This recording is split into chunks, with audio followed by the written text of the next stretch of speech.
Hey everyone, I'm Jay. And I'm Sean. And we watched a movie. Yes, we did. It is called Minari. Yay! So this one took a while for us to finally see it. Yeah, we had to track it down. Jay had to track it down to make some calls. Yeah. It is coming out though. It is coming out February 26th on VOD here in Canada. And I think it is something that everyone does need to seek out. Yeah, it's a really good movie. It's a really good movie. So it's going to be up for some awards. I am certain of it. And it deserves, I think, quite a lot of awards. But it is one of these very actually small, humble movies that don't always get a lot of attention, especially because it's primarily a Korean language movie, although it is an American movie. It is about an American family, but immigrants to America, who move their young family, a mom and a dad and their little son and daughter, move from California to Arkansas. I always really, even as a Canadian, wonder about immigrants who wind up in the weirdest places. Yeah. You're like, how did you even think about this? Yeah. Now, I know sometimes in Canada there are incentives to go to like the Maritimes or like less populated areas. There is a condition that you have to go to a place that we want you to go. Yes, or we need your profession, your or yes. Yeah. So, but Arkansas seems to have been a choice for them. They were in California. I'll tell you, not a choice by everyone. So Dad Jacob is played by Steven Yeun, and this is his dream. Arkansas is his ambition, and his wife, Monica, not too happy with it. No. So Monica is played by Yeri Han. And these two, it's the 1980s. That we've just seen this young family arrive in Arkansas. It's basically a plot of undeveloped land and a trailer that's up on some blocks. She's not happy to see this. Well, why would she be happy to see this that? is not her dream. She's not dream. happy to have... No, that's not true. It's Jacob's dream. This is this is what he's choosing. He's taking some good parts and dealing with a lot of problems, and he's willing to do that, and the rest of his family not so much. Right. Well, he thinks this is the way for him to be able to do something more, because at this current time he and his wife work as chicken sexers. Sean discovered that I know a lot about chicken sexing. Yeah, you picked up on what was happening right away. I did. I had a lot of weird insider knowledge, and I'm not entirely sure where it comes from. I read a lot, so it comes from somewhere, but I retained the information about chicken sexing. To be in another book. Yes. I mean, presumably you did not read Minari, but it was something completely different. Right. And to have two chicken sexing pieces of literature or art is surprising. Well, it's a thing. Clearly. So chicken sexing is just little baby chicks are not very easily visibly male or female. So it is kind of a talent and a bit of an art. It's almost an intuition if you're an expert in the field, which Jacob is. To just be able to tell boy and girl and separate them out. And you separate them out very early because you don't want to waste your money on the boys, which are worthless. So you raise chickens for meat and for eggs. The boys you dispose of. Sorry, boys. So that's their job, but really he wants to run a farm. He keeps calling it a garden to his wife, but she catches on pretty quickly. When the tractor shows up, sure, that's a pretty clear sign. Yes, and I mean he just wants the toys, you know that. Oh, yeah. But yeah, he has this idea to grow Korean vegetables since there is a growing Korean immigration population who want a taste of home. I think it's a very good idea. It is, although in the 1980s we don't have a lot of mechanisms for that yet. No. And there's not a lot of great ways there's not a huge Korean population in Arkansas. So to get it to where the population is a difficulty. But guess what? That's for another day, because just growing it is going to be enough of a difficulty for this guy. Yep. Just surviving until he can grow it is a difficulty. Especially when Monica's mother comes to stay. Grandma's here. Grandma's here. So from Korea. So Monica's glad about this thing, if nothing else. Doesn't love the job or the town or the house or the farm or anything. But finally her mother can join them. And as soon as Grandma arrives, played by Yuh-Jung Youn, who is fabulous, she kind of starts stealing scenes. But little David, and let's talk about little David. I told you when I talked about this film originally that you would fall in love with the little guy in this movie, played by Alan Kim. It's true. He is adorable. He's got these chubby little cheeks. Yeah. He's like 6 years old in the film. And as is always the case, the kids, he and his sister, Anne, played by Noel Cho, they're more in touch with American culture, with the language, with everything, even though they're the little kids. Yep.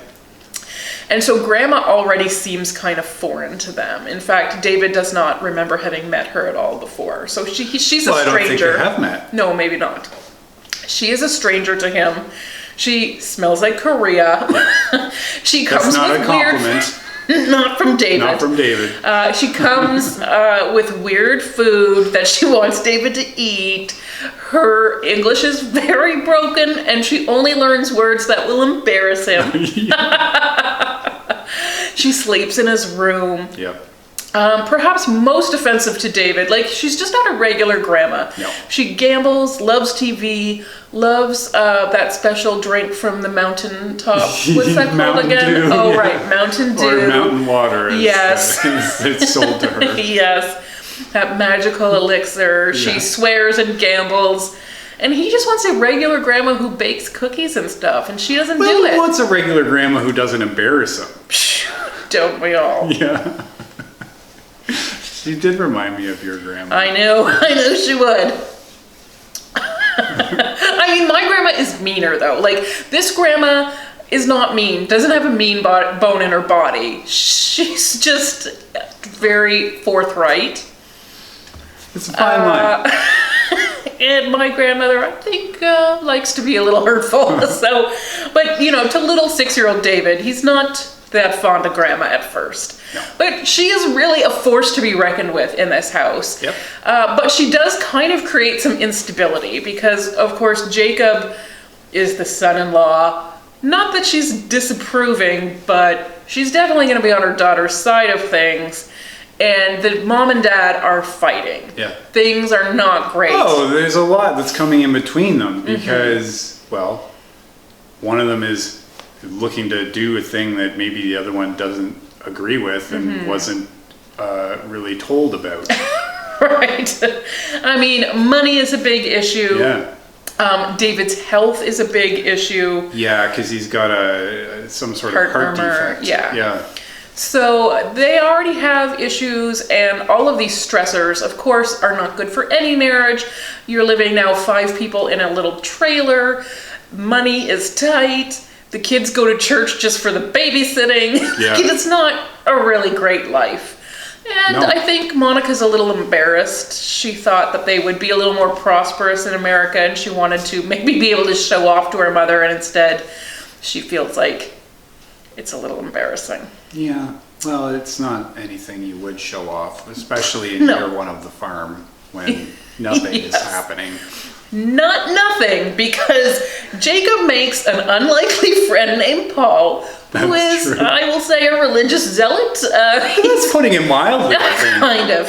So Paul is played by Will Patton, a venerable character actor who just, I mean, and he's a nice guy. Yeah, he means well. Yes, but like he talks in tongues, praying over the vegetables, but he immediately likes Jacob and the family, and even though he's kind of the community crackpot, he's well, Sean wasn't always pleased with his work. But No, well, I think, there are different theories of farming, but I don't think praying and shouting is really equal to just getting down and planting things. No, probably not. Although he still admonished Jacob on his methods a lot of the time. That's true, because he wasn't Jacob doing it is the a Arkansas newbie way. farmer. No, himself. So there's a big learning curve.